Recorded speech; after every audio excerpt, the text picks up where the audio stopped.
राजकीय महाविद्यालय धौलपुर की यूट्यूब चैनल में आप सभी का अभिनंदन। विद्यार्थियों, आज हम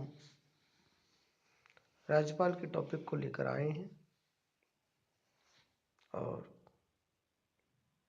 राज्यपाल गवर्नर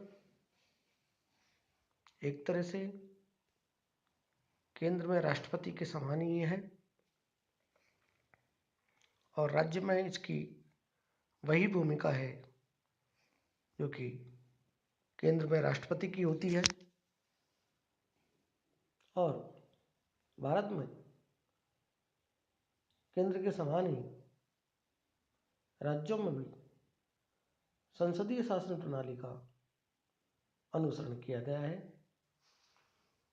अर्थात संसदीय शासन प्रणाली से हमारा यहाँ तात्पर्य यह है कि समस्त शासन सत्ता नाममात्र तथा वास्तविक दो रूपों में विभाजित है।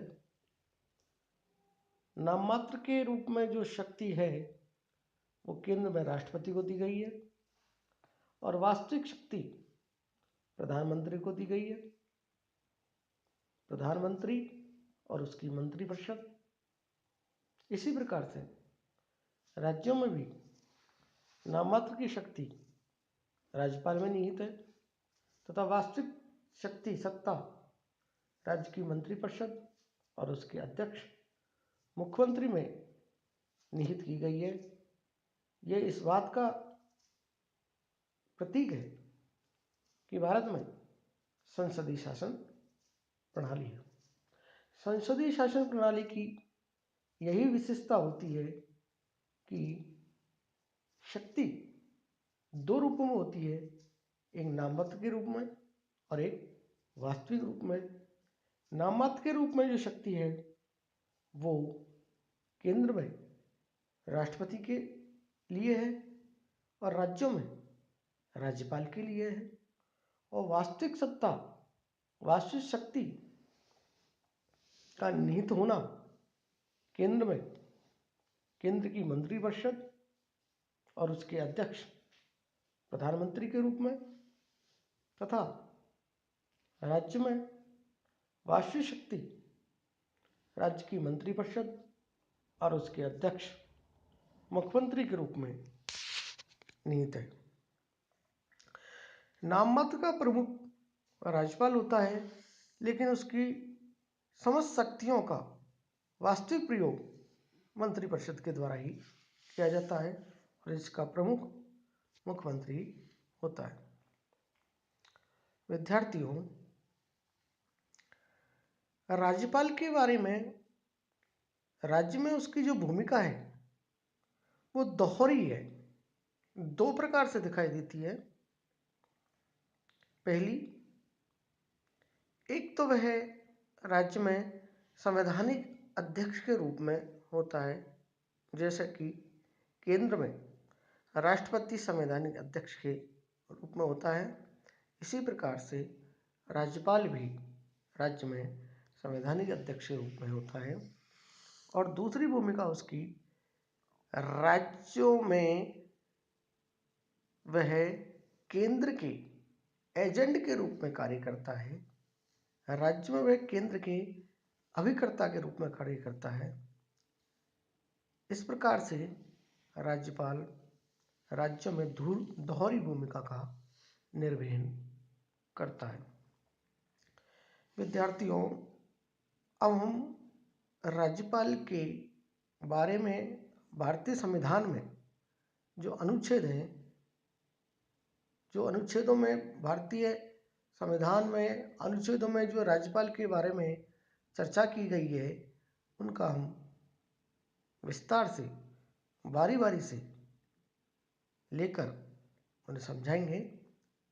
पहला, इंडियन कॉन्स्टिट्यूशन का आर्टिकल 153 है, 153 है और इस 153 में स्पष्ट रूप से साफ शब्दों में ये लिखा गया है कि प्रत्येक राज्य में एक राज्यपाल होगा। इससे विदित होता है, इससे प्रतीत होता है कि भारत के मूल संविधान में, जब भारत का संविधान बना और लागू हुआ 9 दिसंबर 1946 से लेकर भारत का संविधान बनने की प्रक्रिया प्रारंभ हुई, जो 1949 तक चली और इसे 26 जनवरी 1950 को लागू किया गया। इस मूल संविधान के अंतर्गत भारत में प्रत्येक राज्य में एक राज्यपाल का ही प्रावधान किया गया। लेकिन मित्रों, धीरे धीरे 1956 में भारतीय संविधान में एक संशोधन किया गया, संविधान संशोधन किया गया था और 7वें संविधान संशोधन के माध्यम से 1956 में यह उपबंध किया गया कि 2 या 2 से अधिक राज्यों के लिए एक ही राज्यपाल की नियुक्ति की जा सकती है। कहने का तात्पर्य है कि मूल संविधान में तो प्रत्येक राज्य के लिए एक ही राज्यपाल की नियुक्ति का प्रावधान था, परंतु 7वें संविधान संशोधन के द्वारा यह प्रावधान कर दिया गया कि 2 या 2 से अधिक राज्यों के लिए एक राज्यपाल नियुक्त किया जा सकता है। विद्यार्थियों, अब हम चर्चा करते हैं आर्टिकल 154 की 154 की, जिसमें बताया गया है कि राज्य की समस्त कार्यपालिका शक्ति राज्यपाल में निहित होगी, जिसका प्रयोग वह खुद स्वयं अथवा अपने अधीनस्थों के माध्यम से करेगा। इस प्रकार का प्रावधान भारतीय संविधान के अनुच्छेद 154 में किया गया है। इसके बाद विद्यार्थियों, अनुच्छेद 155 की चर्चा करते हैं और इस 155 में राज्यपाल की नियुक्ति के बारे में बताया गया है कि राज्यपाल की नियुक्ति किसके द्वारा की जाएगी, राज्यपाल कैसे नियुक्त होगा। इस बात का प्रावधान भारतीय संविधान के अनुच्छेद 155 में किया गया है और कहा गया है कि केंद्रीय मंत्रिपरिषद के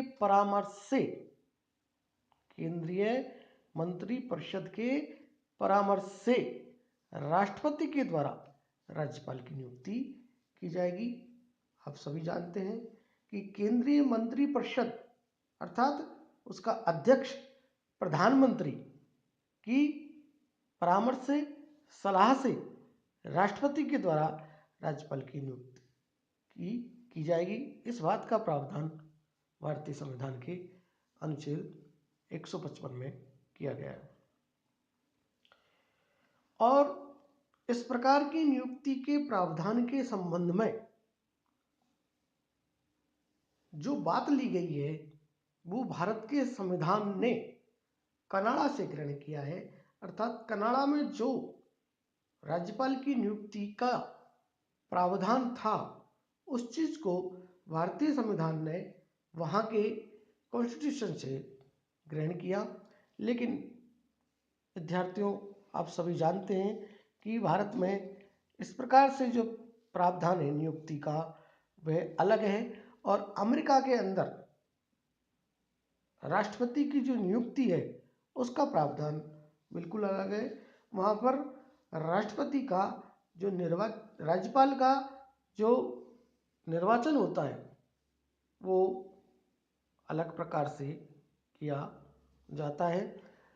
केंद्र में राष्ट्रपति की जो नियुक्ति होती है उसका प्रावधान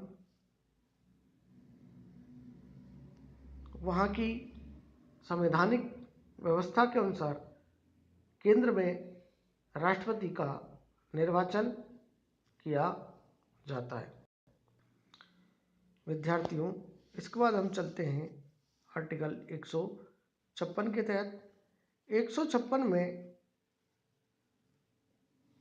राष्ट्रपति के कार्यकाल के बारे में चर्चा की गई है और सामान्यतः इसके कार्यकाल को 5 वर्ष निर्धारित किया गया है, परंतु वास्तव में इसका कार्यकाल 5 वर्ष या इससे अधिक या इससे कम हो सकता है। कहने का तात्पर्य यह है कि यह राष्ट्रपति की इच्छा पर निर्भर करता है, राष्ट्रपति के प्रसाद पर्यंत तक, अर्थात राज्यपाल राष्ट्रपति की कृपा पर निर्भर होता है। इस बात का प्रावधान आर्टिकल 156 में किया गया है। इसके बाद हम चलते हैं आर्टिकल 157 में, और 157 के अंतर्गत राज्यपाल की योग्यताओं के बारे में बताया गया है और इसमें कहा गया है कि राज्यपाल की केवल मात्र 2 योग्यताएं ही होगी। पहली योग्यता सबसे प्रमुख है कि वह कम से कम भारत का नागरिक होना चाहिए, और दूसरी योग्यता उसकी है कि वह न्यूनतम आयु 35 वर्ष को पूर्ण कर लेना चाहिए।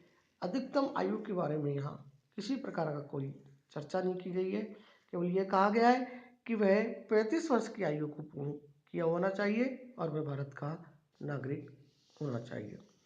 लेकिन चूंकि राज्यपाल के संबंध में विवादों की स्थिति प्रारंभ से ही रही है, इसलिए 1983 में केंद्र तथा राज्यों के मध्य संबंधों की समीक्षा के लिए सरकारीय आयोग का जो गठन किया गया, जिसके माध्यम से राज्यपाल के पद को लेकर निम्न प्रकार की सिफारिशों को प्रस्तुत किया गया। कौन कौन सी सिफारिशें रखी गई? इसमें जो पहली सिफारिश है वो ये है कि राज्यपाल की नियुक्ति उस राज्य में नहीं की जानी चाहिए जहाँ का वह मूल निवासी हो, क्योंकि हो सकता है कि वहाँ का मूल निवासी, वहाँ का निवासी राज्यपाल यदि नियुक्त होगा तो वह सही ढंग से, उचित रूप से कार्य को नहीं कर पाएगा। इसलिए इस प्रकार की सिफारिश इस सरकारी आयोग में की गई। दूसरी सिफारिश जो की गई वो ये है कि राज्यपाल की नियुक्ति से पूर्व संबंधित राज्य के मुख्यमंत्री से परामर्श किया जाना चाहिए, अनिवार्य रूप से परामर्श किया जाना चाहिए, अनिवार्य रूप से सलाह ली जानी चाहिए, क्योंकि उसको उस राज्य में नियुक्त किया जाएगा। इसलिए जरूरी हो कि वहाँ के मुख्यमंत्री से इस प्रकार की चर्चा कर ली जाए।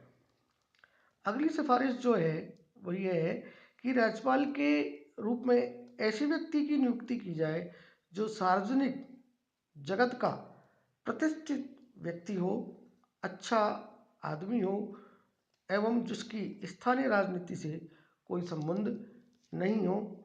इस प्रकार की सिफारिशें सरकारी आयोग में की गई। अब हम चलते हैं आर्टिकल 158 के तहत, और 158 में इस बात को बताया गया है कि कोई भी संसद या विधानमंडल का सदस्य राज्यपाल के रूप में नियुक्त नहीं किया जा सकेगा, तथा यदि किसी संसद या विधानमंडल के सदस्य की नियुक्ति राज्यपाल के रूप में की जाती है तो वो पद ग्रहण की तारीख से उसे वहाँ से त्यागपत्र देना होगा। इस बात का प्रावधान आर्टिकल 158 में की गया, अर्थात शर्तें लगाई गई राज्यपाल के संबंध में। विद्यार्थियों, राज्यपाल अपने कार्यकाल के दौरान अन्य किसी लाभ के पद को भी धारण नहीं कर सकेगा, तथा राज्यपाल के कार्यकाल के दौरान उसके वेतन भत्तों, सुविधाओं एवं उपलब्धियों में किसी प्रकार कोई कटौती नहीं की जा सकेगी।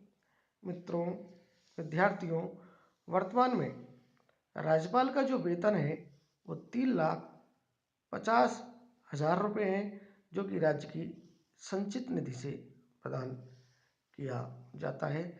समय समय पर राज्यपाल के वेतन भत्तों में परिवर्तन किए जाते रहे हैं और वर्तमान में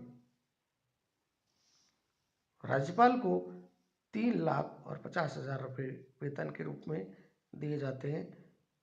इसके बाद हम चर्चा करते हैं मित्रों अनुच्छेद 159 की, 159 की, जिसमें शपथ का प्रावधान किया गया है कि राज्यपाल को शपथ कौन दिलाएगा।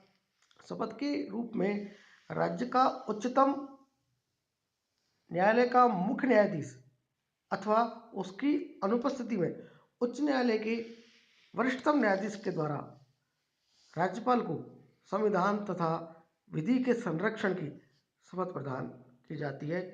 इस बात का प्रावधान आर्टिकल 159 में किया गया है। इस प्रकार इस वीडियो में हमने आर्टिकल 153 से लेकर 159 तक चर्चा की, जो कि राज्यपाल से संबंधित है।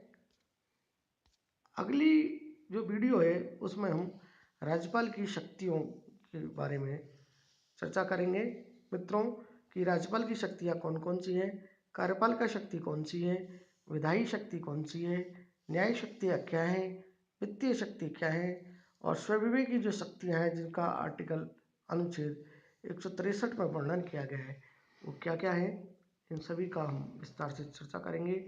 तब तक के लिए धन्यवाद।